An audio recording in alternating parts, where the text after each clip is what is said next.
Assalamualaikum dear student, here I am Professor Sagheer Ahmed और आप लोग देख रहे हैं professor Sagir zoology channel.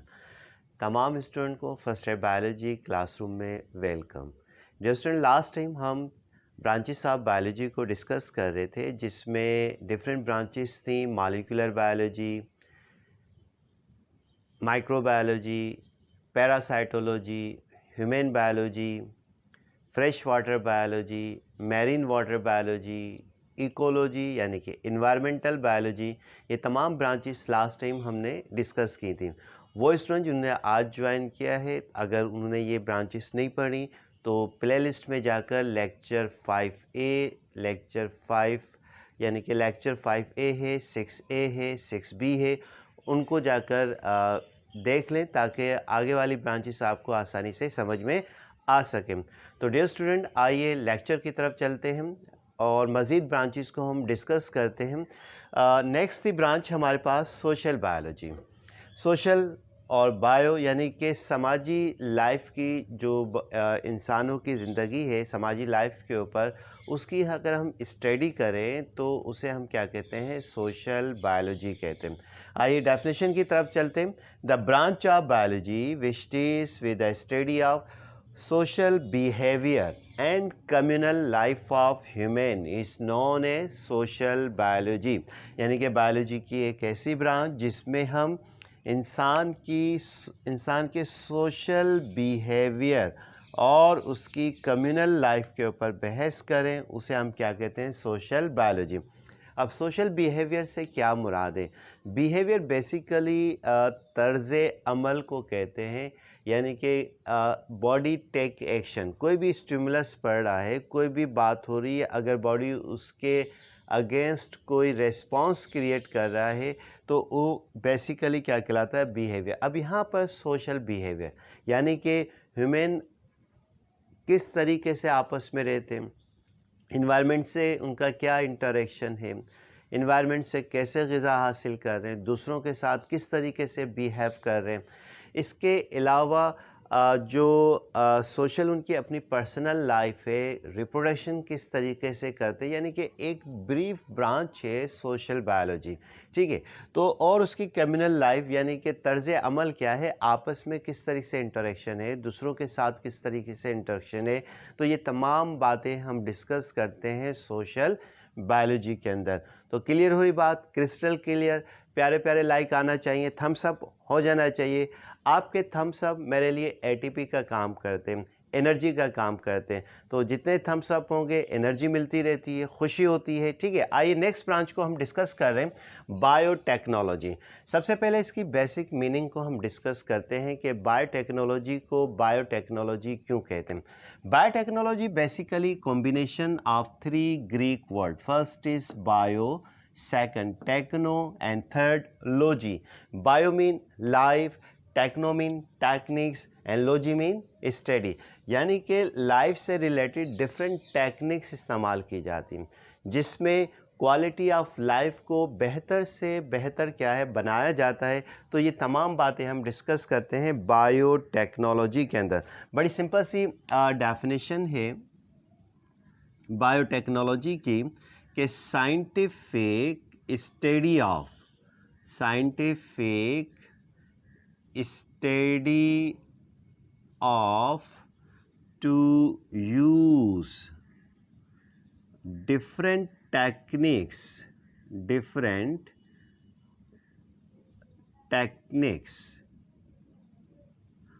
for the benefit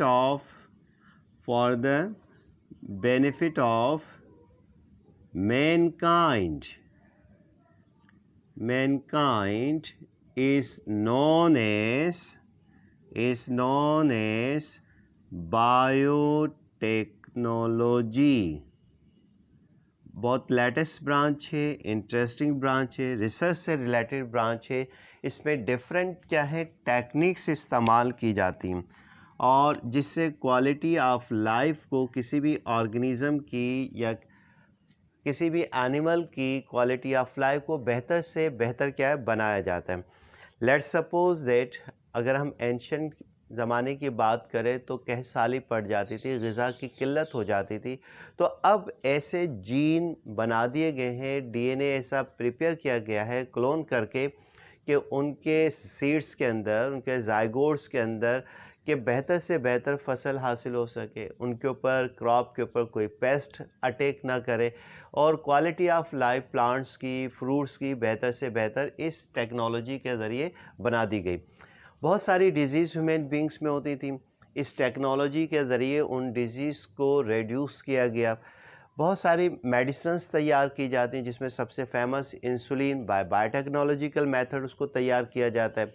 इसके अलावा अल्टर्ड प्लांट्स तैयार किए गए, Altered animals for the welfare of Mankind, ताकि जो मीट है या कोई भी फ्रूट है उसकी क्वालिटी, उसमें वाइटामिन्स, उसकी नरिशमेंट बेहतर से बेहतर हो सके। ये तमाम चीज़ें डिस्कस की जाती हैं बायोटेक्नोलॉजी के अंदर। बहुत रिसर्च से रिलेटेड बड़ी इंटरेस्टिंग ब्रांच है। तो क्लियर समझ में आ रहा है? क्रिस्टल थम्स अप होना चाहिए, लाइक को हिट कर दे। ठीक है, ये तो हमारे पास थी जनरल ब्रांचेस ऑफ बायोलॉजी जो कि आपका टॉपिक था। ठीक है, अदर ब्रांचेस ऑफ बायोलॉजी। इससे पहले भी डिस्कस किया था कि बायोलॉजी को अबाउट मोर देन 200 ब्रांचेस में डिवाइड किया और हर ब्रांच अपने लिहाज से एक अहमियत रखती है।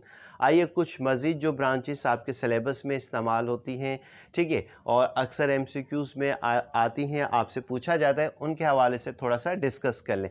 एक ब्रांच है बायोलॉजी की जिसका नाम है एंटोमोलॉजी। एंटोमोलॉजी, आइए इसकी बेसिक मीनिंग डिस्कस करते हैं। एंटोमोलॉजी दो ग्रीक वर्ड हैं, ये भी एक एंटोमो और सेकंड वर्ड है हमारे पास लोजी। एंटोमो मीन इंसेक्ट्स, किसकी बात हो रही है? इंसेक्ट्स की बात हो रही है, सबसे बड़ा ग्रुप है।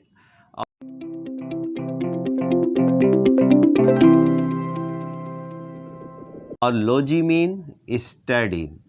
तो कितनी सिंपल सी डेफिनेशन हो गई है। Scientific study of insects is known as entomology, यानी बायोलॉजी की एक ऐसी ब्रांच जिसमें मुख्तलिफ इंसेक्ट्स के बारे में स्टडी करते हैं, उसे हम क्या कहते हैं? एंटोमोलॉजी कहते हैं। तो किंगडम एनिमेलिया में मुकम्मल एक क्लास है, वहाँ पर डिटेल से बात होगी। एक ब्रांच है जो कि एमसीक्यूज़ में आती है आपके पास, उसका नाम है इक्थायोलॉजी। इक्थायोलॉजी, अगर इसकी बेसिक मीनिंग आ जाएगी, डेफिनेशन खुद ब खुद आ जाएगी।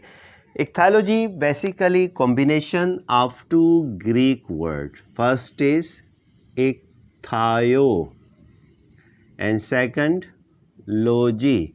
इक्थायो ग्रीक वर्ड में यूजुअली फिश को कहते हैं और लॉजी मीन स्टडी। बहुत सिंपल सी डेफिनेशन हो गई कि scientific study of fishes is known as ichthyology, यानी बायोलॉजी की एक ऐसी ब्रांच जिसमें मुख्तलिफ अक़साम की फिशेस को डिस्कस किया जाता है, उसे आप क्या कहते हैं? इक्थायोलॉजी कहते हैं। जैसे फॉर एग्जांपल कॉन्डिक थाइस हैं जिन्हें कार्टिलेज फिश कहते हैं, ऑस्टिक थाइस हैं, बोनी फिशेस कहलाती हैं, डिप्नाई हैं जिन्हें लंग फिश कहा जाता है। इन तमाम फिशेस की स्टडी को ओवरऑल हम क्या कहते हैं? इक्थायोलॉजी कहते हैं। और अबाउट मोर देन 30,000 स्पीशीज़ क्या हैं? फिशेस की पाई जाती हैं ओवरऑल द वर्ल्ड। एक और इम्पॉर्टेंट ब्रांच है जिसे हम कहते हैं ornithology. Ornithology, ornithology also combination of two Greek word. First is ornitho and second logy.